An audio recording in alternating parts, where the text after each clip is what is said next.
Well, we have a budget of £236 million.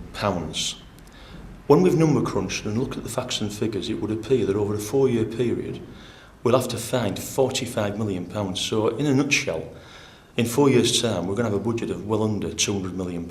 Now, in my opinion, this budget, it is cutting, it is savage, and there's no empathy for Middlesbrough as a town.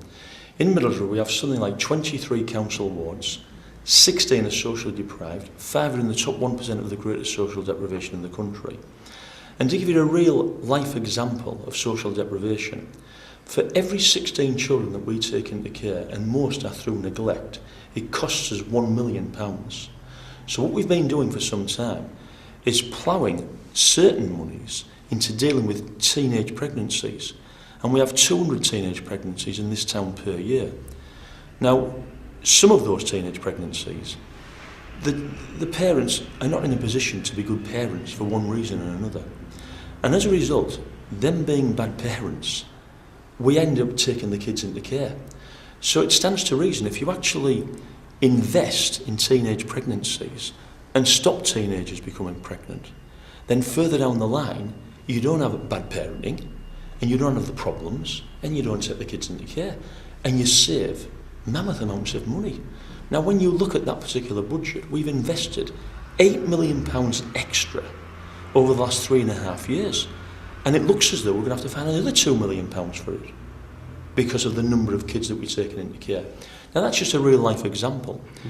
I think when you look at this budget announcement today and the effect that it has on Middlesbrough, we've got to really prioritise the priorities.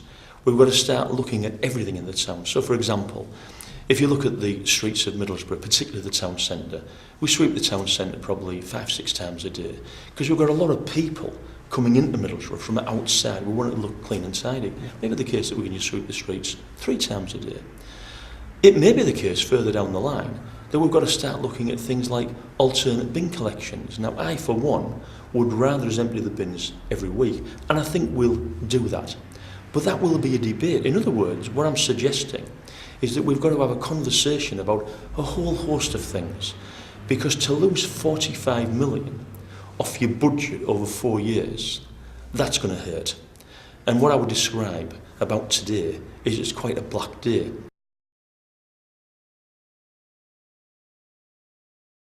We were planning 2.5 years ago for the problems that we've got now.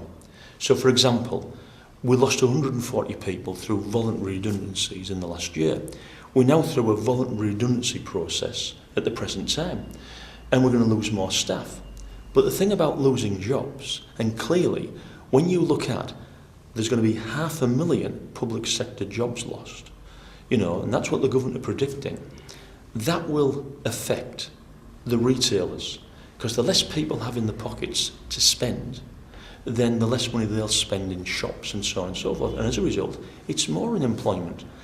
So the government have got to be very careful, because everybody agrees that we've got to deal with public borrowing and the deficit and so on, but it's the way that we do it. And I stand by what I've said. I'm looking at this at first and second glance, and it is savage, it is very cutting, and there isn't a lot of empathy. And over the coming weeks, I will be lobbying a large number of people, including Cameron, where all of this is concerned, because Middlesbrough, and we're not just going cap in hand, we are a special case because of the social deprivation that we've got.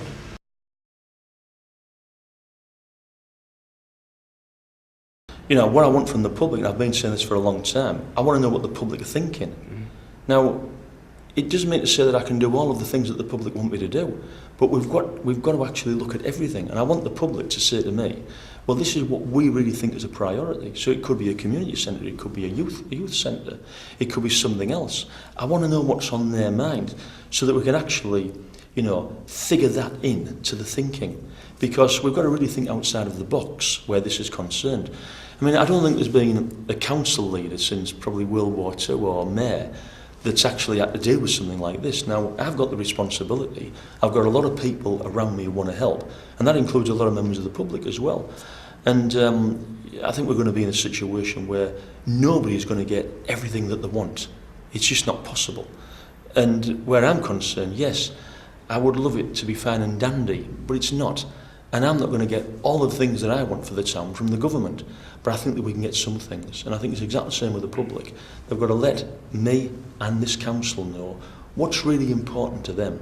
And then we've got to figure it in and work out whether we can actually deliver some things that the public really want.